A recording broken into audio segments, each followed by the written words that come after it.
Good morning, afternoon, and evening, respected lecturers. We are Group 2, and today we will present our final project entitled Machine Learning Models to Predict Customer Churn in the Banking Industry. In this presentation, we will cover the following topics, starting from the background and problem statement of the study, predictive models used, and finally, we will conclude with key findings and business recommendations. In recent years, rapid technological development and the growth of digital banking have increased competition in the banking industry.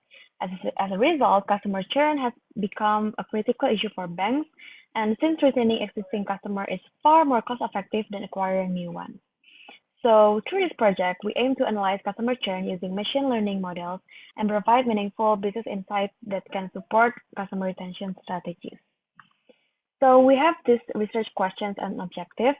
We have three research questions. The first one is what factors significantly increase customer churn in the banking industry based on a baseline logistic regression model. And the second one is how does random forest perform in predicting customer churn compared to the baseline model? And the third one is how can customer segmentation using K prototypes reveal distinct customer profiles with different churn risks? So with the research questions, we are arrived to the research objective. The first one is to identify key determinants of customer churn using logistic regression as a baseline model, and to develop an accurate customer churn prediction model using random forest. And the last one, to segment banking customers using Quay prototype clustering to generate business insights for churn reduction strategies. Next, we are moving to the theoretical background, starting with literature review for logistic regression. Logistic regression is widely used in churn analysis to estimate the probability of customer churn. It is valued for its interpretability, allowing managers to understand how each variable affects churn risk. Next, this is the literature review for random forest. So random forest is an ensemble learning method that combines multiple decision trees to improve prediction accuracy. It is also effective in capturing complex and nonlinear relationships in customers' churn behavior. Next, this is the literature review for K prototype clustering. So it is designed for datasets that contains both numerical and also categorical variables. It extends k-means and k-modes to enable more meaningful customer segmentation when mixed data types are present. Next, this is the research framework. So this study follow an end-to-end analytic framework starting from the data collection, data preparation, model development, and model evaluation. Next, this is the data analysis framework. It includes cleaning and variable grouping, splitting and modeling data, compare the model, and then visualize it. At the end, we interpret the data coming from the visualization. So now we will move on to the model number 1 about logistic regression. So actually, as you can see from this is the sigmoid curve about the output from the logistic regression.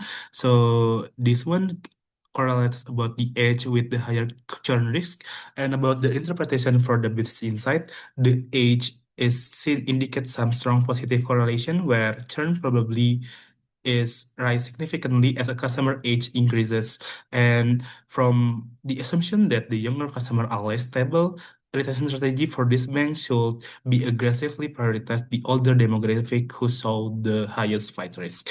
And about the second output is about the confusion matrix. So as you can see from the slide, we actually have 81% of accuracy model, and the true negative is 1,565, and this model correctly identified the vast majority of the loyal customer. However, they false negative the customer by 331, and the false positive and the true positive are almost the same, 50, 45, and 59.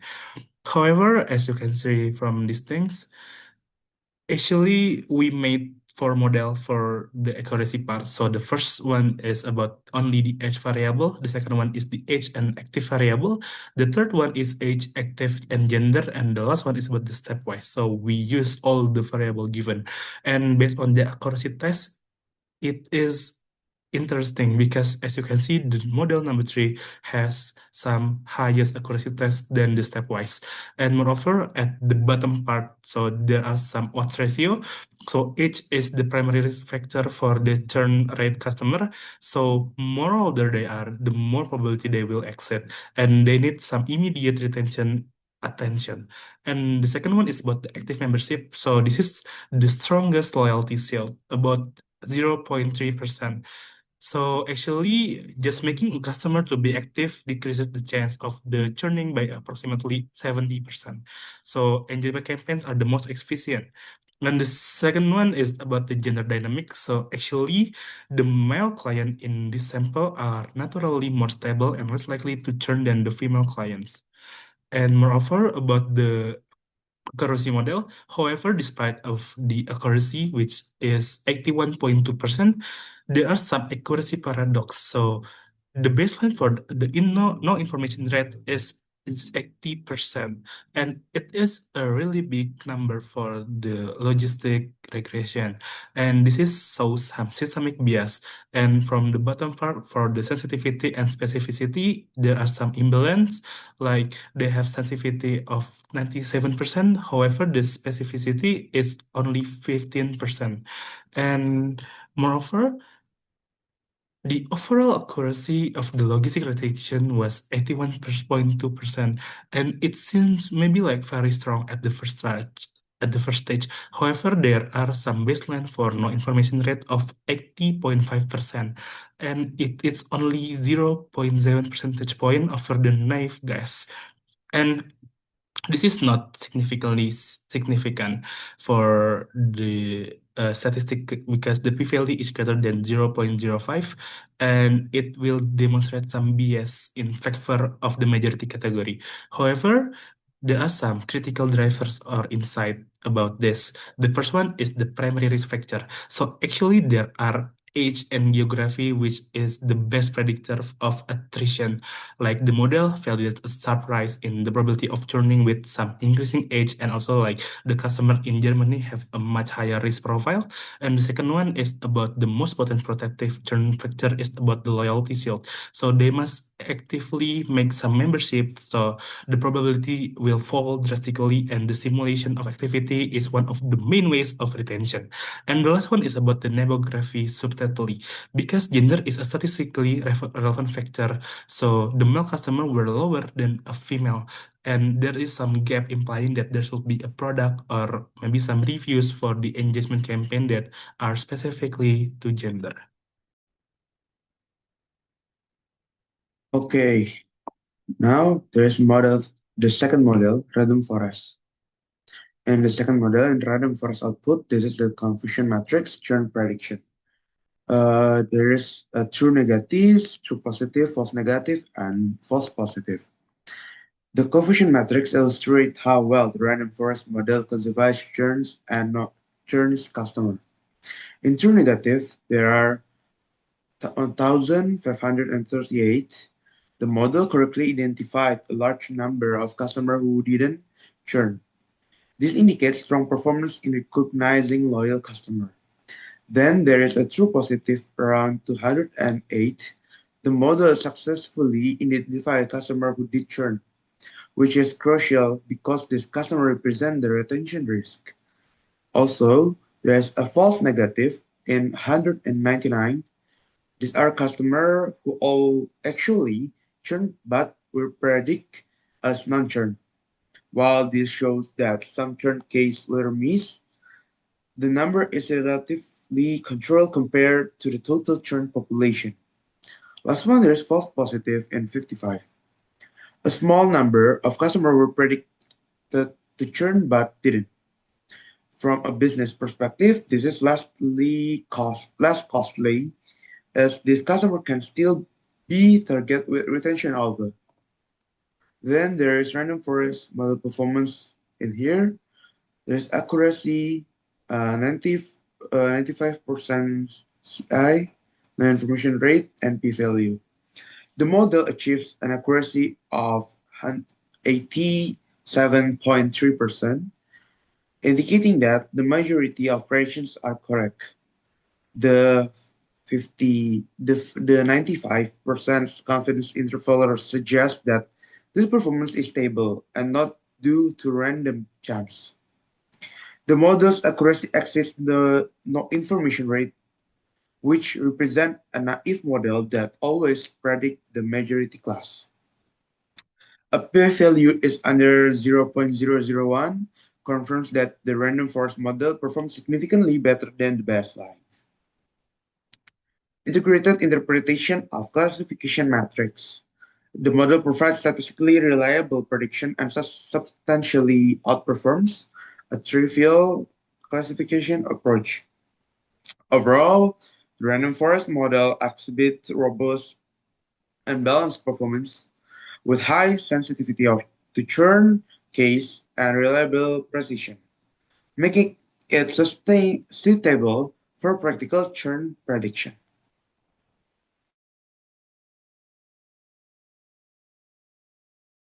And here we have the feature importance plot of the random forest model with the measure of mean decrease Gini, which from the results we can see that it provides managerial insight onto which variables contribute the most to churn prediction, which in this case, as you can see, it ranks from most to least with age, estimated salary, credit score, balance, number of products, tenure, geography, whether or not they are an active member or they have credit cards, and lastly, gender.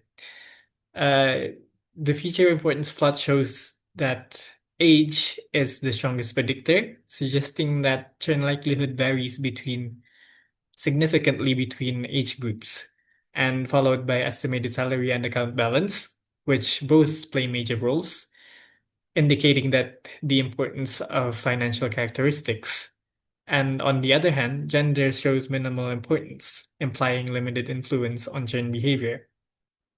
What we can get from this, the managerial insight, is that retention strategy should prioritize age and finance-related customer segments, rather than demographic factors like gender. Now we are moving to the third model, K-prototype clustering. We selected 4 clusters for K prototypes because the reduction in this side within cluster cost show a clear elbow at K equals to 4. And after this points, adding more clusters only result in small improvement, and it indicates the diminishing returns. And as you can see, the silhouette score 0.1, it means it's a positive number but relatively low, and means that the clustering structure does exist but the separation between clusters is weak. And this is the how to read the prototypes. Numeric values are standardized with Z scores. The positive numbers means above average, negative mean below average. And for the is active member, 1 means active and 0 means not active. And from the analysis we have created, this is the summary of majority profile in each segments, and we create a brief profile of each market segments. For cluster 1, they are the high net worth customers who own many products but showed declining activity. And cluster 2, engaged customers who actively used banking services but own only a few products. For cluster 3, young customers with low balances and minimal engagement, and they indicate high churn risk. For cluster 4, they are financially capable professionals who maintain high balance but showed low engagement. And this is the recommendation from that clustering result. For cluster 1, which has a small but distinct size, which is 322.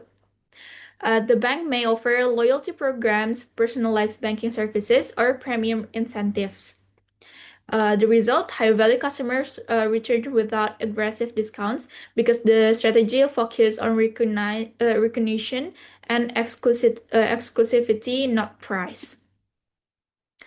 And then for the cluster 2, The recommendation is the focus should be on cross-selling and upselling additional products such as credit cards or savings plans.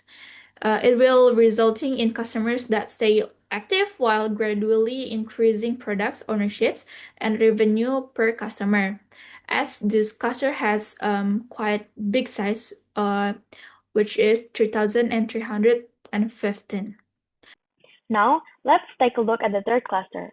So this cluster consists of young, low-balance, inactive customers with this profile, and the recommended actions is to provide cost-efficient retention or selective disengagement. So retention efforts for the segment should be cost-effective, cost-efficient, and selective, primarily through digital channels. And the result, hoping the bank maintains presence at low cost, accepting that some customers will churn while keeping operational efficiency. And these banks are the real case implications of our strategic recommendations. So digital banks do not overspend on low-value inactive users. Instead, they use automated email, push notifications, and other basic features only. The last but not least is cluster 4. Cluster 4 consists of financially stable and inactive professionals.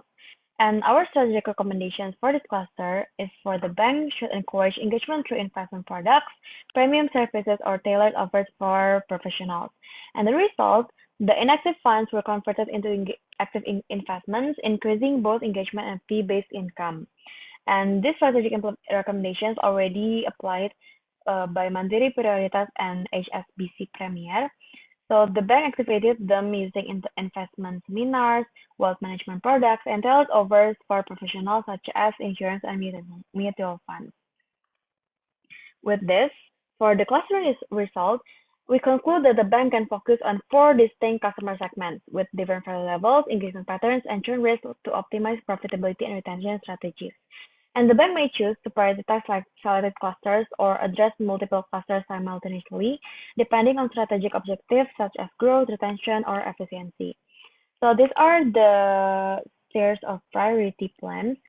The high value but inactive clusters in clusters 1 and 4 represent the most critical reactivation opportunities, as they combine strong financial capacity but with low engagement. And the middle cluster is cluster 2. This consists of active but underutilized customers. They should be targeted for cross-selling and upselling strategies to maximize lifetime value with relatively low risk. And the last one is the low value and high churn risk customers in cluster 3. They should be managed through cost-efficient and selective retention efforts, mainly via digital channels to control marketing costs. And these are the specifications of our data. We obtained our data from Kaggle, which is the predicting churn for bank customers. It records 10,000 bank customers, observations of them, and 14 variables in their field, which includes geography, gender, age, tenure, balance, products, credit card, active membership, estimated salary, and exited or churn label. The predictor variables in this, we identify that the numerical are age, balance, credit score, estimated salary, tenure, and number of products, while there are 2 categorical predictor variables, which are geography and gender. Our target variable is exited, which is shown as binary. 1 means churn and 0 means non-churn. To prepare this data, we removed identifier variables such as row number, customer ID, and surname. And then we converted categorical variable into factor type, and we recorded no missing values detected. To identify potential churners effectively, the study compared a baseline logistic regression model against a random forest sample model. The analysis confirms that the random forest model demonstrates superior predictive capability, achieving an overall accuracy around 87.3%. The model's performance was statistically significant that p-value is under 0.001 and substantially outperformed the no information rate in 79.65%, which represent a naive baseline. This confirms that the model captured complex nonlinear patterns in customer behavior that simpler linear model may miss. Okay, then the factor of the churn. The first one, there is age. This was identified as the strongest predictor of churn. This suggests that customer loyalty is not uniform across life stage. Older customers may be more sensitive to service change or life events that trigger switching behavior. Then there is financial indicators estimated by salary and account balance play major roles in this prediction. This indicates that churn is often a financially motivated decision rather than purely service based. Then last one, there's gender. Interestingly, gender show minimal importance, implying that churn behavior is gender neutral and strategies should not be segmented based on this demographic. Then the result of the study provide a multidimensional view of customer attrition, combining the predictive power of supervised learning, random forest, logistic regression with the descriptive depth of unsupervised learning like key prototype clustering. The following discussion evaluates model performance, analyzes the drivers of churn, and interprets the customer segments to formulate actionable retention strategies. So this is for the evaluation metrics. As you can see, we use three types of tools. The first one is logistic regression, which is the key strength is to give us clear insight about the churn drivers, random forest for strong predictive power and robustness, and K prototypes clustering. It's for turning it into actionable customer segmentation. As you can see also, the overall accuracy for the prediction model is the most accurate one was the random forest. And the key takeaways from each of the model is that logistic regression is useful in cases where the goal is interpretability, but not an effective primary churn detector. Random forest offers the most promising predictive model with statistically significant improvement. And K prototype is not a competition based on the accuracy. It improves the decision-making process by providing the opportunity to adopt the segment-based retention approaches. In conclusion, the study successfully addresses the critical challenge of customer attrition in the banking sector, with specifically when forests provide a superior predictive capability with 87.3% accuracy compared to traditional linear baselines. And also, by identifying age, estimated salary, and account balances, we can also give highlights that attrition is largely driven by lifestyle changes and financial maximization rather than dissatisfaction alone. And furthermore, this application revealed four distinct customer segments ranging from high-value dormant users to low-value high-risk. And for our recommendations, we recommend deploying a well-fed growth approach for high-value dormant customers, and we utilizing the ecosystem strategy for active but under-monetized users via automated cross-selling of credit and savings product, and also for cluster 3 using a digital defense of low-touch automated incentive, whereas the high-balance passive professionals, and the last one is cluster 4, targeted with a wealth conversion strategy to shift idle deposits into active investment portfolios, thereby maximizing their lifetime value and ensuring every retention dollar generates the highest possible return.